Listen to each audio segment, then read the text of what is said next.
Hello and welcome to our special week of shows coming to you from our Kuala Lumpur Broadcast Centre. To topple the government, he needs more political support. But can he get enough politicians to defect? Malaysia's controversial opposition leader, Dr. Anwar Ibrahim, discusses his strategy for becoming the country's next leader.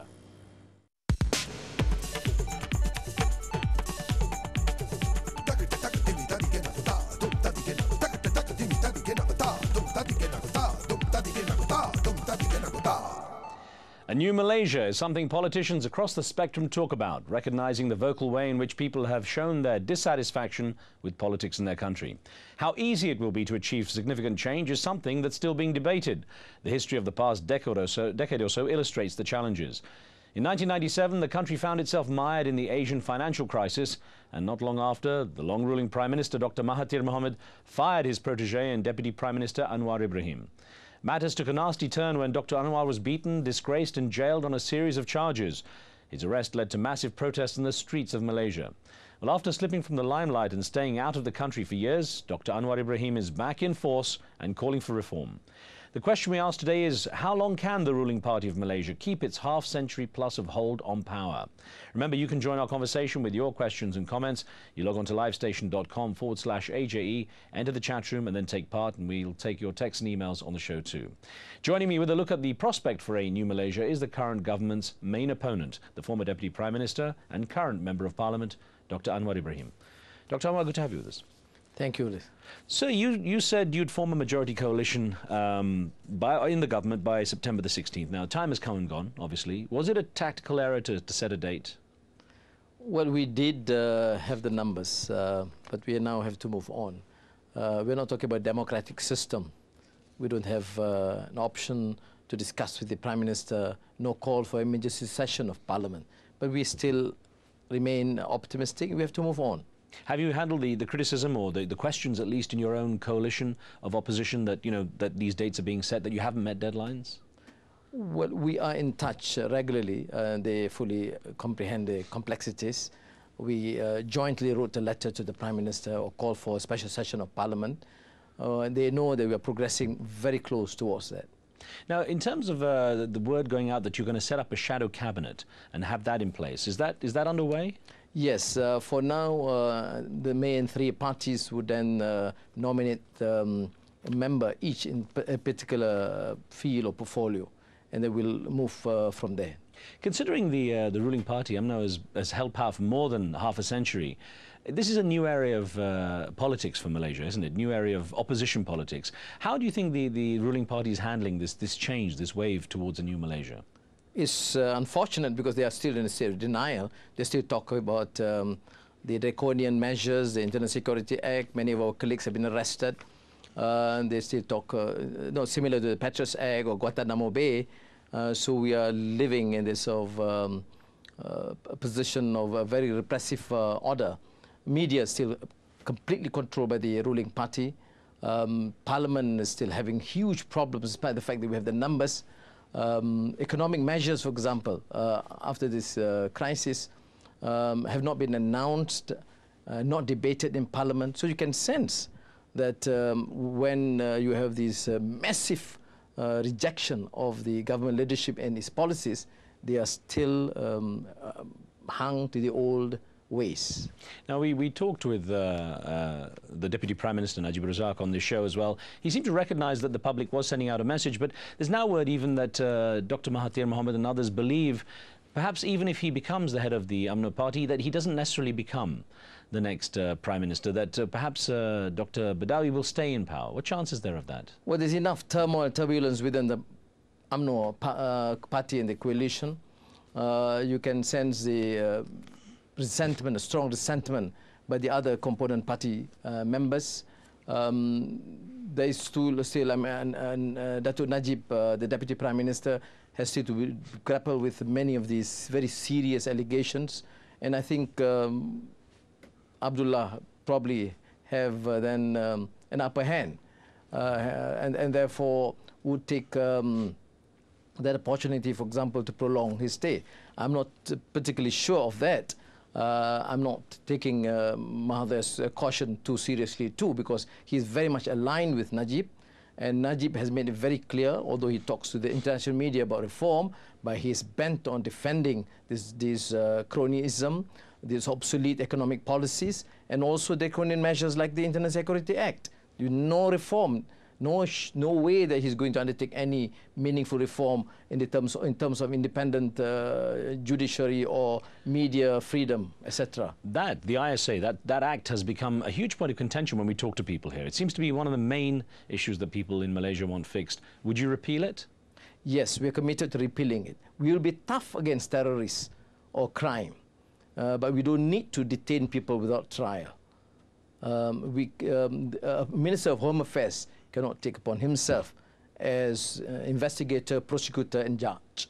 There's no danger that you'd put up something else in its place that would be equally draconian?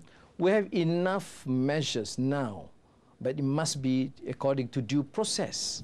Why is it that you must adopt primarily an obsolete British legislation, the Internal Security Act, or pride yourself with the fact that President Bush adopted similar measures with the Patriots Act?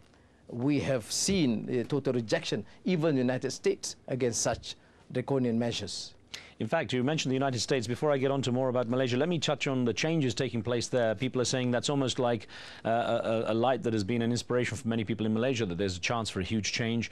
How do you see the new Malaysia, as people are hoping for it, relating to, for example, the United States? Do you see a new world order forming?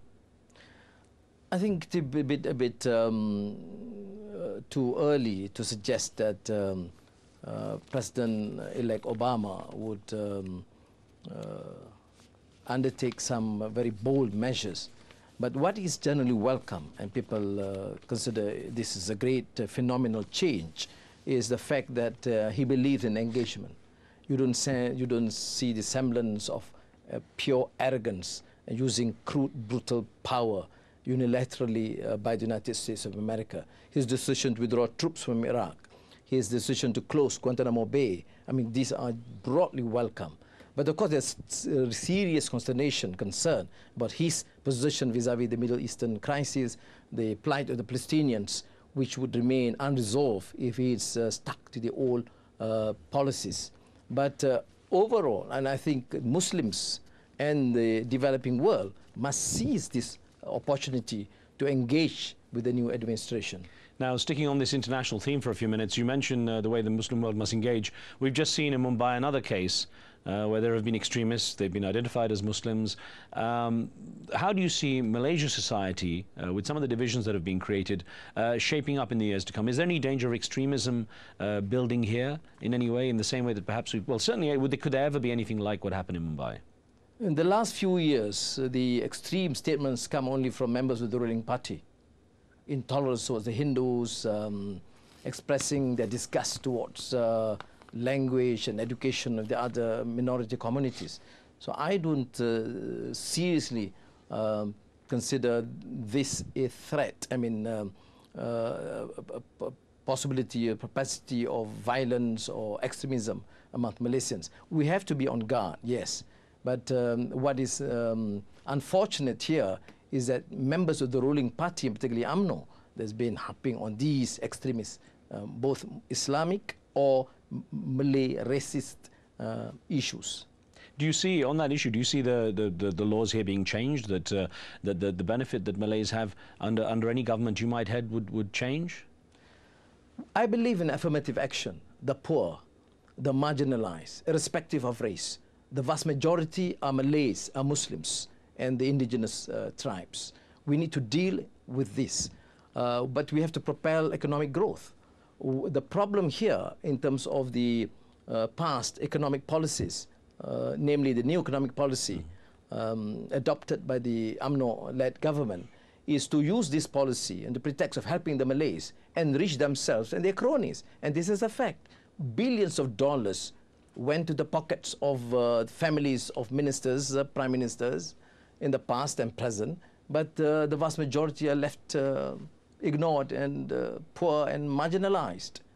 There are going to be many people out there who say you were very much a part of the ruling UMNO party, that you were very much a part of the system. Can you or have you in the years distanced yourself enough so that people won't point the finger and say, well, hang on, you benefited from this? No, I have no problem with that. I do accept the fact that I was part of the system, but I was also the reform voice in the system. I talk about distributive justice, and that is why I was sacked. You must not forget the fact, not only being sacked, but also beaten and imprisoned, because I chose to fight the rotten, decadent and corrupt system and leadership.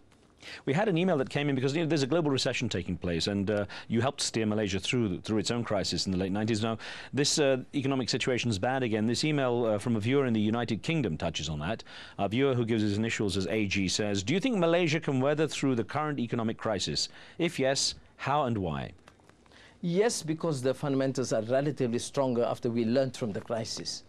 No, because the present leadership has completely ignored the importance, first, of recognizing that there is a crisis. We have the only probably Minister of Finance in the world who has virtually denied the fact that we are facing a major problem. And we had this 7 billion ringgit package introduced, not tabled, not debated in Parliament. We have suddenly a 5 billion value cap institution to help crony companies and not dealing with the extreme abject poverty and problem of unemployment. Singapore announced that they will retrench 500,000 workers. 300,000 from Singapore are from Malaysia alone. So, but there's no tangible measure, there's no recognition of this fact, and the UMNO government-controlled media chose to ignore this fact. You think we can seriously deal with a problem when we have leaders choosing to ignore this? Dr. Anwar, we have more questions for you. We're going to take a very short break here, though. More of our discussion with the Malaysian opposition leader, Anwar Ibrahim, in just a moment. As we pause, let me remind you, you can join the conversation with your questions and comments by logging on to livestation.com and entering the chat room. The debate's taking place in there as we go on air. So we'll be right back.